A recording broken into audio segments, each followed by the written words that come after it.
What if I told you that the upcoming Saturn-Neptune conjunction isn't here to crush your dreams, but it's here to refine your magic? After 20 years of doing magic and guiding thousands through their own successful application of it in the Rune Premium membership, I have hit every astrological portal there is to hit. And this one, if you're not watching out, well, your car might be off the road for a while. In this video, I will show you why this conjunction is so magically significant and the very best way to shift it from a potential calamity into a powerful initiation. So let's start with the conjunction itself. Very wet morning here in Paraguay. So my mind has been sitting with delays and what it means to make other plans, which is my way of saying I might not be your first choice of space weather girl, but I do know signs and portents and initiations, and this is all three. So we are exploring Saturn-Neptune from that perspective. There's a bunch, especially at the moment, of other astro commentary on Saturn's ingress into Aries floating around on YouTube, and it's super important, but I leave you to find that all on your own. Here I want to keep it in my wheelhouse, which I suppose is initiation and disappointment. But the conjunction itself that we're talking about is now happening at a really remarkable place in the zodiac. It's the very beginning of the sign of Aries, and that's the cosmic creation point. It's a place of deep, powerful initiation, as in to initiate, right? So a planetary union here brings a primordial freshness to this meeting, which is a bit jarring in a way because the conjunction represents a clash between your dreams and hard limits. It asks us to confront the truth that some visions, no matter how wondrous or noble or deeply believed in, never manifest the way we desire. Now, technically, this long, slow conjunction doesn't even perfect until next year. But this month, we have these planets that are already slow-moving getting to less than 1 degree apart. So it's like a Galapagos Islands tortoise kiss. And that's good enough. So we'll be talking about it, right? So I called 2025 the Astrology Forecast episode with Austin Kopic for the first half of the year, just the tip, because there's quite a bit of that going on, right? So multiple planets are giving us just a taste this year of the sort of things they have in store for us next year and frankly in the coming few years. So what you're going to see is Saturn bringing to your nascent dreams of adventure and achievement a sense of reality coming back down to Earth. The actual initiation will come later, probably next year, but from around now, he'll be showing you where he's looking to make a few cuts, a few layoffs in the dream factory, if you will. Now, that being said, he's doing this in Aries, where his actions can be a bit ham-fisted. So maybe even just pointing at some of the flaws in your plan is enough to break the whole thing. And you know what? If that happens, that's what's meant to happen. So you want to adopt the understanding that this conjunction is a necessary stress test. Think of a shipwright with a mallet going around hitting the hull of the ship. Saturn is a reality tester. So honestly, like, which one would you prefer? Like being shown which parts of your ship aren't seaworthy now before you've left dock, or when you're out in the open ocean? And if the whole thing sinks, then I guess you're getting to your destination by road. That's the mentality, the energy you want to bring to this, right? Because Saturn is the planet of limitations and restrictions, obviously. And this conjunction arrives early in your Neptune in Aries adventure. When that happens, you can make a limit a diagnostic, not a verdict. And this is why I'm talking about it now. Now it is a lesson or even a promise or a lovingly delivered threat. It is your opportunity to get clear on what Saturn is bringing you before January of next year. How should you lean into this stress test so it's just, a few weak spots in the hull and not a completely sunk ship? Pose this question to yourself. You can have everything you want, just not all at once. What is the mature, sober assessment of steps or tasks and in what sequence that will still have you heading in the right direction, but also won't be wasted or lost if something gets paused or even completely redirected? The disappointment you experience, and it could be quite a big one, you can see as an initiation, not a final judgment.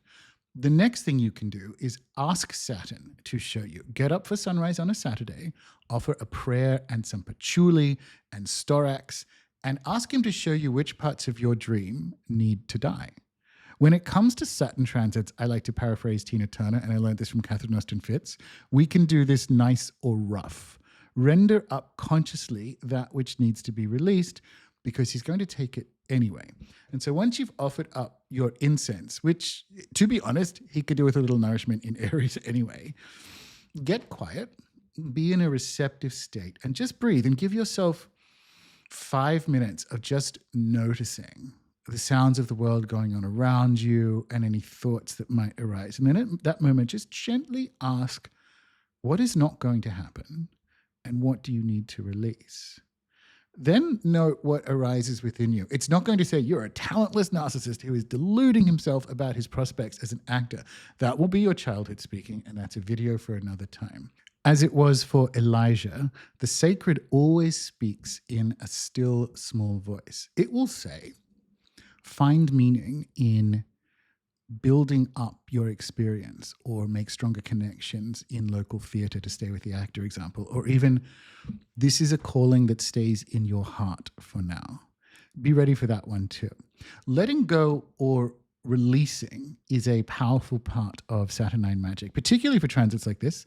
In my healing tradition, we use fire ceremonies for this sort of work, but you can just use power statement. You can just say your Saturnine prayers and then either way put into the fire any of the container forms you expected your dreams to arrive in. Like, release all expectations or requirements. And you can just do this by feel.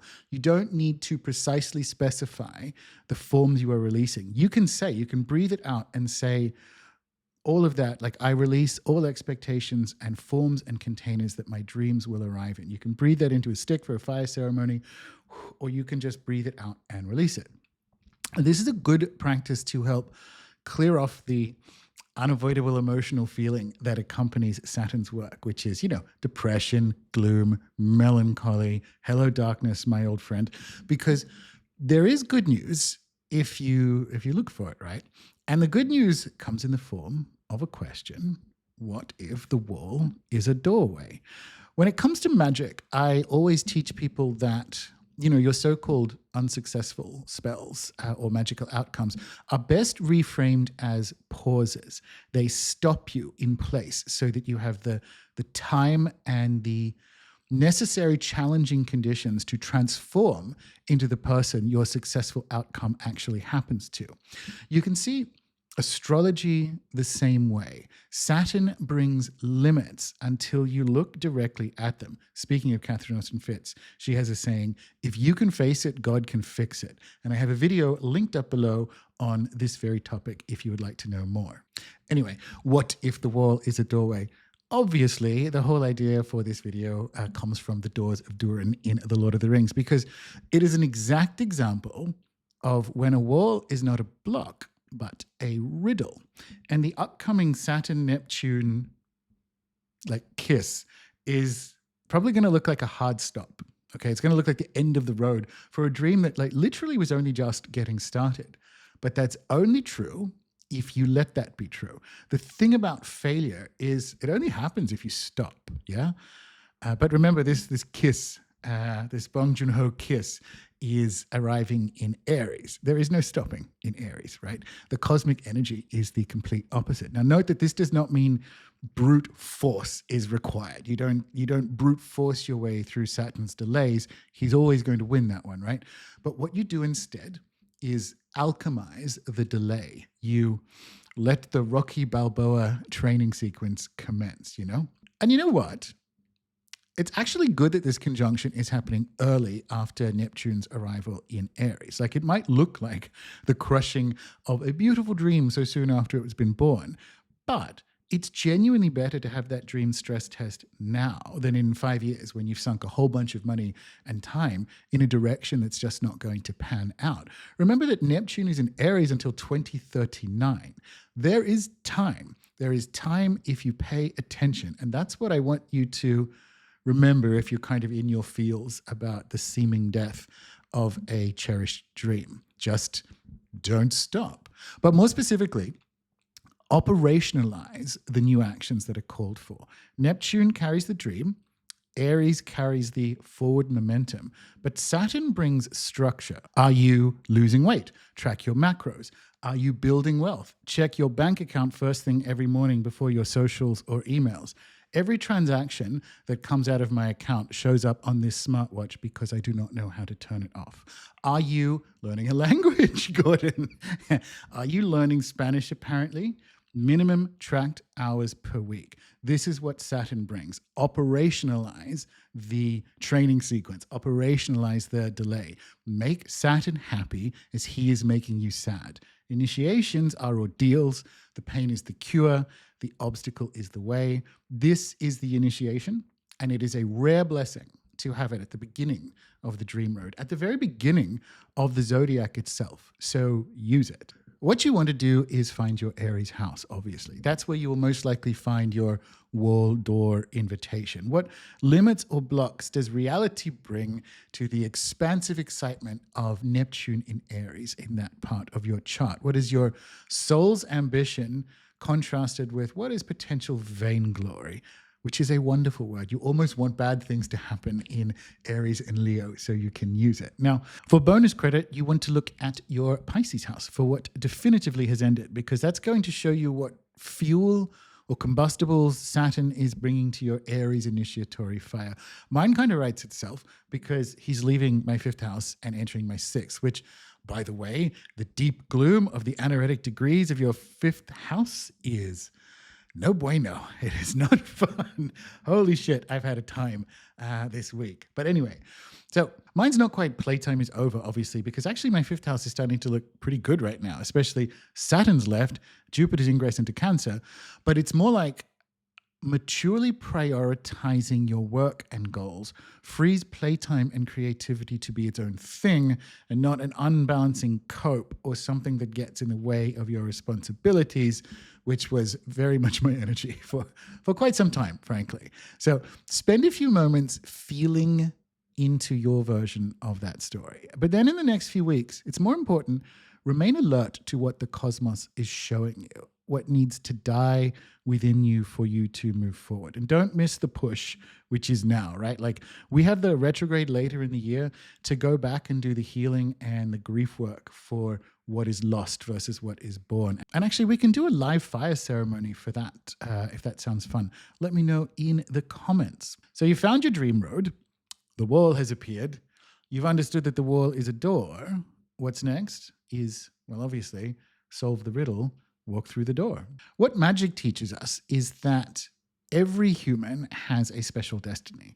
If a particular path is truly meant for you, it will unfold naturally. And if not, all efforts to force it will fail. It's a funny sort of twist or contradiction in magical law that actually only looks like an error or a contradiction from down here. Because the obvious response is, well, if I have a special destiny that is already ordained and no other plans will even work for me, then why try new things or get excited about potential new futures at all? Like, can't I just skip this and be medium disappointed with my whole life like my mother is? Well, what we learn from the Hermeticists of ancient Egypt or the shamans of the high Andes is that the cosmos is co-creative.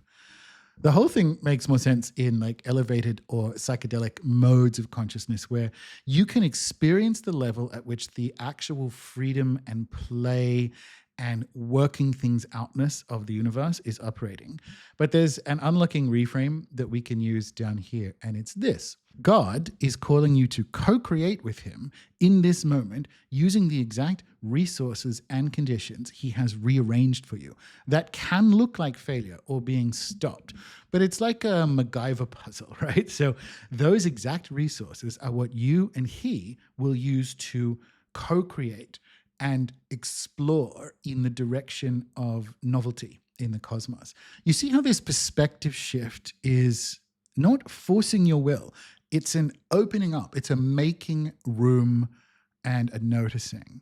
Do not treat no as final, but as directional. Don't ask yourself, what can I do about this situation or this failure? Ask, Where can I do something? So the message and the medicine is not giving up in the face of seeming dream collapse. Instead, surrender preconceived visions and expectations of what you thought this was supposed to look like. You have to make room for the true dream to emerge. And that's done with releasing, with making room, preparing, and above all, trusting. There was a legendary 20th century metaphysician named Florence Shinn, and she had a powerful affirmation or prayer for these times, which I will give to you. Every plan my Father in heaven has not planned shall be dissolved and dissipated, and the divine idea now comes to pass. After you say that, you should probably watch this video next to make sure your affirmations actually manifest.